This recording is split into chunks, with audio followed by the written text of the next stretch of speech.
Saya Azmi Azhara Al-Hassani dengan NIM 1216000034. Di sini saya akan menjelaskan tentang metode statistika. Uji statistik berdasarkan jumlah variabel. Tidak terdapat variabel dependen atau dependen. Yang pertama itu univariat, ada satu variabel, lalu yang kedua ada bivariat, yaitu dua variabel, dan yang ketiga multivariat, interdependensi, lebih dari dua variabel. Selanjutnya ada uji statistik berdasarkan jumlah variabel. Terdapat variabel dependen atau dependen. Univariat itu variabel dependen ada satu. Lalu yang kedua ada multivariat analisis dependensi, yaitu variabel dependen lebih dari satu. Selanjutnya ada statistik univariat, terdiri dari ada analisis deskriptif, yang kedua ada C kuadrat, yang ketiga ada uji T, lalu yang keempat ada uji Z. Lalu ada statistik bivariat yang terdiri dari analisis deskriptif, yaitu tabulasi silang. Yang kedua ada analisis komparatif, misalnya independent sample t-test dan dependent sample t-test. Yang ketiga ada analisis hubungan dua antara variabel.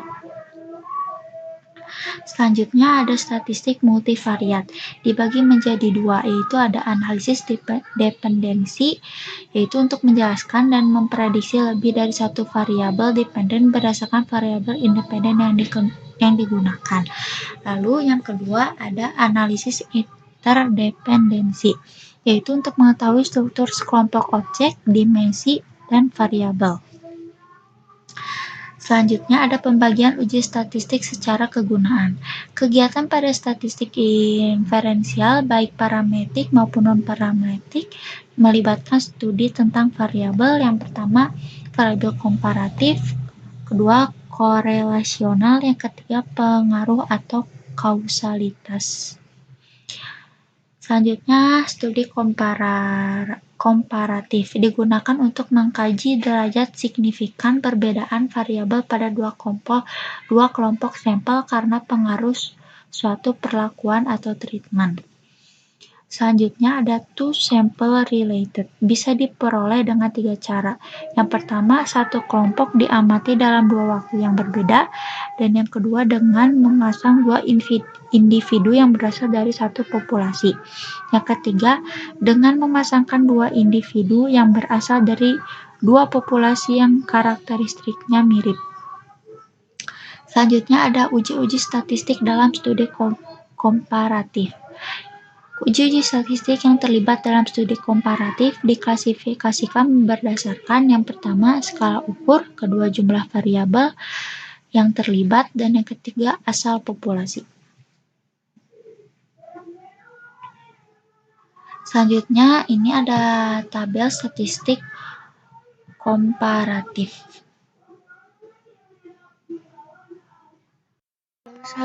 Selanjutnya ini ada skala ukur, yaitu ada nominal, jumlah variabelnya 2, asal populasinya sama beda. Uji statistiknya ada McNemer, exact fixer, dan C kuadrat. Lalu yang kedua ini lebih dari 2, asal populasinya sama. Uji statistiknya Cochrane dan C kuadrat. Ordinal itu jumlah variabelnya 2, asal populasinya sama beda.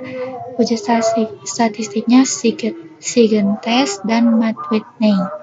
Lalu bisa lebih dari dua sama beda dengan uji statistik Friedman dan Kruskal-Wallis. Lalu ada interval atau rasio, jumlah variabelnya 2 sama beda. Uji statistiknya uji T-Wilcoxon atau uji T. Yang ini yang lebih dari 2, asal populasinya beda dengan uji statistik ANOVA. Selanjutnya studi korelasional.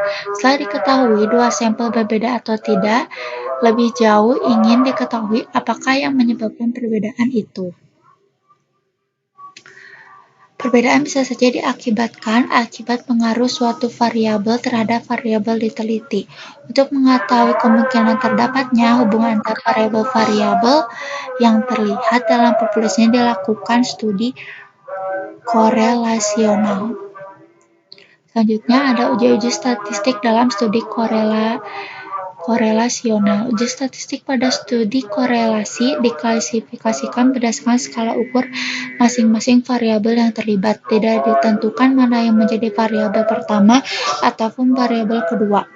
Selanjutnya ada tabel uji statistik korelasional. Bisa dilihat di sebelah sini ya. Lalu selanjutnya ada arti koefisien korelasi. Derajat hubungan dua variabel dinyatakan dalam satu bilangan yang disebut koefisien korelasi. Besarnya antara min 1 sampai 1. Tanda plus atau min menyatakan arah hubungan, sedangkan besarnya koefisien korelasi menyatakan kualitas hubungan. Selanjutnya ada arti koefisien korelasi. Seperti ini, bisa dilihat. Selanjutnya ada arti koefisien. Jadi kalau misalkan 0,00 sampai 0,20 korelasinya sangat lemah, dan sampai 1 itu berarti korelasinya sempurna. Setelah itu, studi pengaruh digunakan untuk mengidentifikasi bagaimana variabel-variabel berhubungan. Salah satu metode yang sering digunakan adalah analisis regresi. Regresi dibagi menjadi dua, yaitu ada regresi linier dan regresi tak linier. Selanjutnya ada variabel berdasarkan fungsi.